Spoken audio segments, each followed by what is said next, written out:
So, attorney, kumustahin ko lang po. Meron na ho bang balita doon sa inyong petisyon sa Supreme Court tungkol doon sa validity ng ICC arrest warrant laban sa inyong kliyenteng si Senator Bato?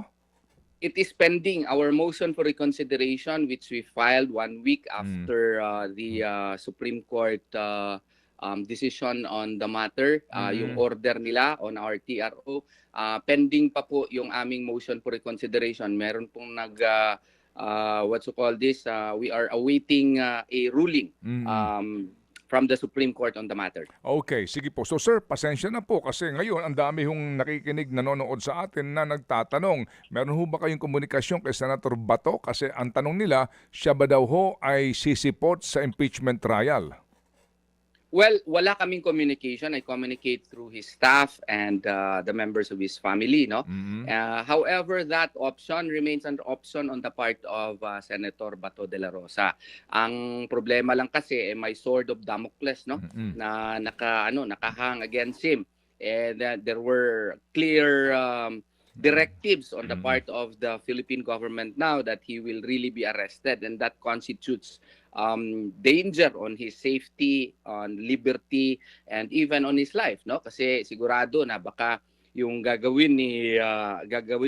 yung ginawa nila against kay Presidente Rodrigo Duterte ay gagawin din sa kanya. Kaya ganyan po ang sitwasyon natin ngayon. Opo, pero siya po naman ay nandidiyan lamang, no?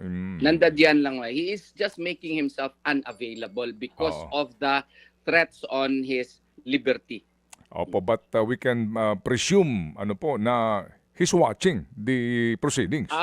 I'm very sure he is watching and he is monitoring kasi mahal na mahal niya yung kanyang bansa at gustong-gusto niya yung trabaho noong last Senate po, siya yung number 1 sa one of the top attendants sa Senado. Ito nga lang ngayon na nag-i-insist yung gobyerno na dadakpin siya. Siyempre, self-preservation ang first rule natin Sa ating kung ang at stake is liberty mo na, yung life mo na is at stake, then you have to make actions in order to preserve yourself.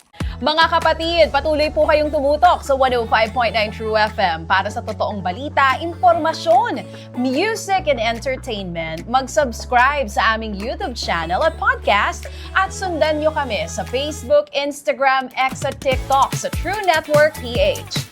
Bisitahin din po ang aming official website, truefm.ph. At panoorin din kami sa True TV Signal, Channel 19. Kami po ang 105.9 True FM. Laging true sa'yo, kapatid.